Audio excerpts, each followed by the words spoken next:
3 eggs in 3 jars of water. One floats at the top, one hovers in the middle, and one sits at the bottom. Is it magic? No, it's science. Hi,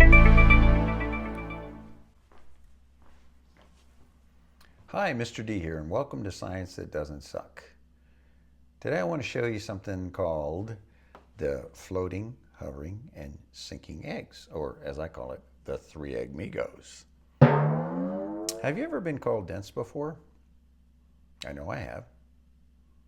Well, we all know what that means in an everyday sense, right? But what does dense or density mean in a scientific sense? Well, I think most of us kind of have a general idea of that too. Like if somebody says that's really dense, what kind of things do you think about? Usually heavy things, solids, like maybe a brick or a nail. And if somebody says, oh, that's not dense at all, what kind of things do you think of then? Well, probably something that is light, maybe floats, like air or a helium-filled birthday balloon. So yeah, we do have kind of an idea of what it is. Well, in a scientific sense, it's pretty simple. Density is simply how tightly packed the particles are in something.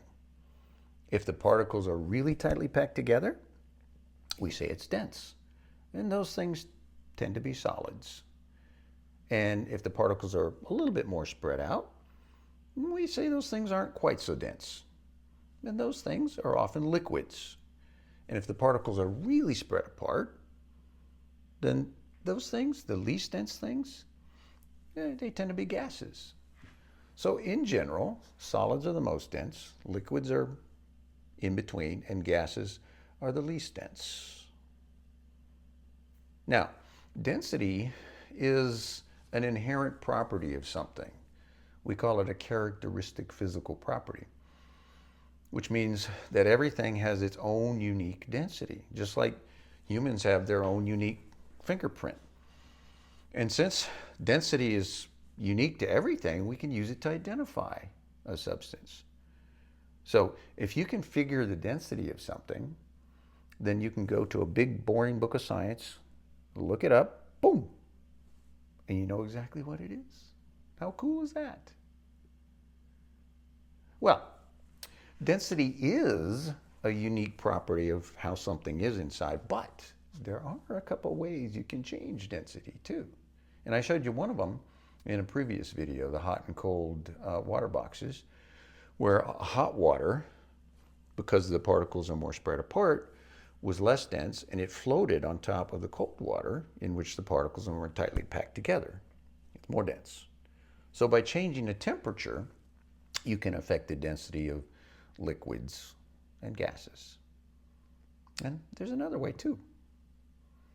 So in this one today, I have 3 identical glass jars, and they're all filled with exactly the same amount of salt water.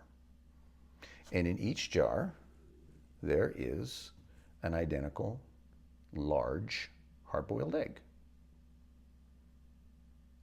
So why does one float? Why does one hover in the middle? And why does one stay at the bottom? Well, I said they all have salt water in them, but they don't all have the same amount of salt water. Because I cheated a little bit, okay? So in this one here, where the egg sits at the bottom, fat, dumb, and happy, there's very little salt. In this one, where it floats in the middle, can't decide what it wants to do, it has a kind of medium amount of salt. And in this one here, where the egg floats at the very top, there's a lot of salt. So what happens here, guys, is when you add the salt to the water, you're adding stuff, you're adding particles. So you're kind of like thickening the water up, which makes it more dense. And so when the water is more dense, it actually supports something that's in it, holding the egg up. Very cool. Well, you see this in real life, even though you probably haven't thought about it much. If you've ever been swimming in the ocean in salt water, and then you swim in fresh water, like in a pool or a lake, you'll notice that you are supported a little bit better in the salt water. It's just a little bit easier to swim. Don't have to put out quite so much effort.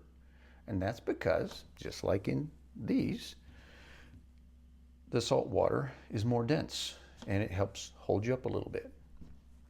I saw this too, a real graphic example when I was in the Army. I was stationed in Egypt for a while and took a trip to Israel, visited the Dead Sea, one of the saltiest bodies of water on the earth.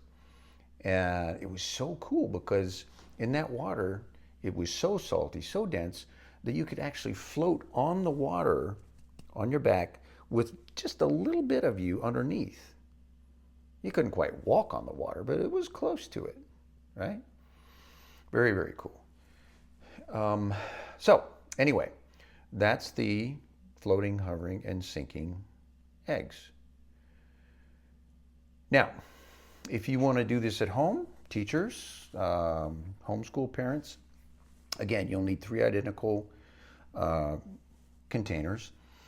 I got these at Walmart. You can find them at like Michael's or other craft stores, home goods stores, something like that. You'll need 3 hard-boiled eggs. I mean, they don't have to be boiled, but if they are, you're less likely to crack them and mess up. And salt. And you just mix up a lot of salt water for this one, a medium amount for this one, and hardly any for this one right here. I can't tell you how much because it's going to depend on the size of the container that you have, and the size of the eggs too. But generally, this here, for this size container, a liter, it would take about half a cup of salt dissolved in here.